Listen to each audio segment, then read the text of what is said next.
અમારા સુધી થયેલો, એમના વિશે હું તમારા જેટલું જાજુ જાણતો નથી, છતાં પણ હું એમનાથી જેટલો પ્રભાવિત છું, જેટલું જાણું છું, એમની કેટલીક વાતો હું તમારી આગળ રજૂ કરીશ.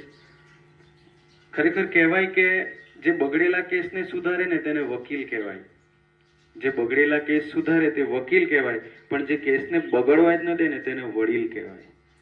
અને એવા વડીલ આપણી વચ્ચેથી જ્યારે વિદાય લીધી છે, અને એક માત્ર સામાન્ય વ્યક્તિ નહીં, પરંતુ એવા વડીલ કે જે પોતાના જ્ઞાન સમૃદ્ધિથી ભરપૂર, એમણે પોતાનું સમગ્ર જીવન જે શિક્ષણ રૂપી યજ્ઞમાં સમર્પિત કર્યું છે, જેમાં શિક્ષણમાં પોતાની જાતને હોમી દીધી છે. માત્ર એક હૃદયમાં નહીં, શિક્ષક માટે કહેવાનું થાય કે શિસ્ત, સમા અને કરુણાની મૂર્તિ તે શિક્ષક, જેનામાં શિસ્તના પાઠો હોય, ક્ષમા આપવાની ભાવના હોય અને બધા પ્રત્યે પ્રેમ, કરુણા, વાત્સલ્ય રહેલું હોય તે શિક્ષક.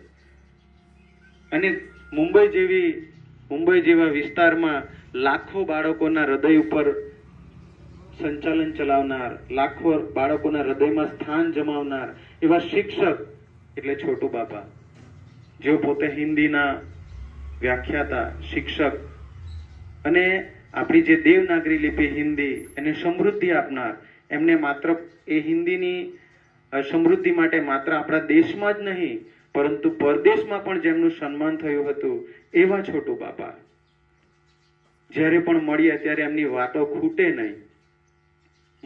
મધમાખી જેવું એમનું જીવન એમ કહે તો ચાલે, કારણ કે મધમાખીઓ સતત કોઈને કોઈ ફૂલ ઉપર બેસીને મધ એકઠું કરે અને તેને લોકો સુધી પહોંચાડે. તમે જોયું કે મધમાખી ક્યારે પણ પોતાનું મધ પોતે ખાતી નથી, પોતાના ઉપયોગમાં લેતી નથી. તેમ છોટુ બાપાને તમે આ ઘરમાં પ્રવેશો ને તો સામે ખુરશી હોય, એક નાનું ટેબલ મૂકેલું હોય અને તેના ઉપર બે ચાર પુસ્તકો હોય, અને એ પુસ્તકો માત્ર વાંચતા જ નહીં હોય, એ પુસ્તકોને કદાચ તમે ખોલીને જુઓ ને તેના કેટલાય પાના ઉપર અંડરલાઈન કરેલી હોય. એ એમનું મધ, એવું મધ ભેગું કરતા, પુસ્તકોમાં સાહિત્યનો અભ્યાસ કરીને એ જે એમણે મધ ભેગું કરેલું, જે છાસને વલોવીને એમાંથી માખણ ભેગું કરેલું, એ લોકો સુધી પહોંચાડતા. અમારી સાથે વાતો કરતા ક્યારે પણ થાકતા નહીં, અને અમારી વચ્ચે આટલો એજ ડિફરન્ટ, છતાં પણ એમની વાતોમાં અમે ક્યારે કંટાળતા નહીં. એમની વાતો જ્ઞાનથી સરભર રહેતી. ખરેખર છોટુ બાપા માટે કહું કે फूल टूटकर खुशबू दे जाता है, फूल टूटकर खुशबू दे जाता है, पल बीतकर यादें दे जाता है. फूल टूटकर खुशबू दे जाता है, पल गुजरकर यादें दे जाता है. कुछ आदमी का जीने का अंदाज ऐसा होता है, कोई अपने जीवन में प्यार दे जाता है तो कोई प्यार में पूरा जीवन दे जाता है. એમણે પોતાના જીવનમાં એમને પ્રેમનો પર્યાય કહી શકાય, પ્રેમનો સમાનાર્થી કહી શકાય કે એમણે પોતાનું સમગ્ર જીવન, મેં ક્યારે પણ એમને ગુસ્સામાં જોયા જ નથી. એમને જ્યારે પણ મળો ત્યારે પ્રેમાળ, મૃદુભાષી. અને ખરેખર આ પ્રસંગે એમના માટે રાજા બલિ આપણને યાદ આવે. રાજા બલિ જ્યારે અશ્વમેઘ યજ્ઞ કરેલો, ત્રણેય લોક ઉપર જે પોતાનું સામ્રાજ્ય જમાવવા માંગતા હતા, અને તેના માટે જ્યારે એમણે અશ્વમેઘ યજ્ઞ કરેલો, અને એ યજ્ઞમાં વામન રૂપ ધારણ કરી ભગવાન શ્રી વિષ્ણુ પધારે છે, અને એમનું વામન રૂપ જોઈને બલિરાજાને આશ્ચર્ય થાય. આ નાનકડો નબળો કહી શકાય એવો બ્રાહ્મણ એ શું માંગશે? અને એ યજ્ઞ પૂરો થતા ત્યારે જે દાન માંગે છે તેમાં જે વામન રૂપ છે ભગવાન વિષ્ણુનું, તે માત્ર એવું જ કહે છે કે મને 3 ડગલા જમીન જોઈએ છે.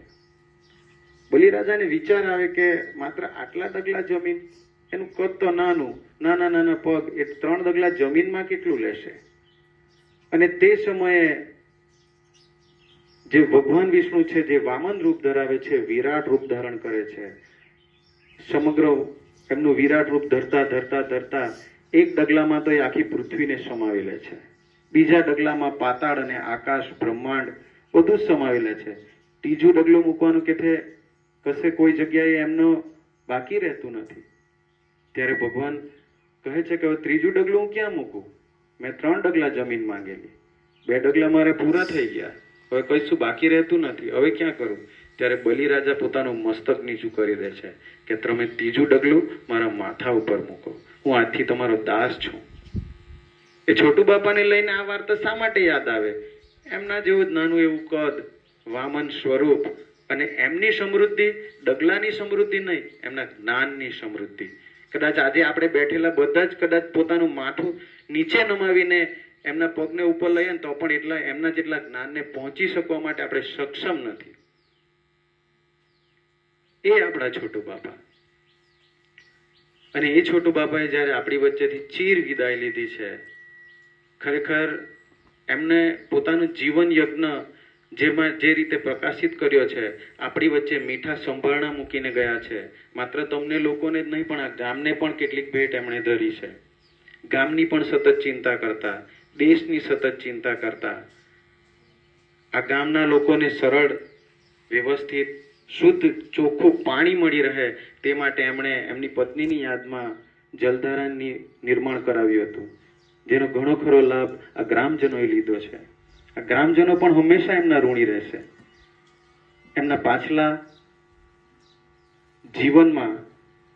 જીવનની ખુમારી ક્યારેય પણ એમની ઓછી થઈ નથી.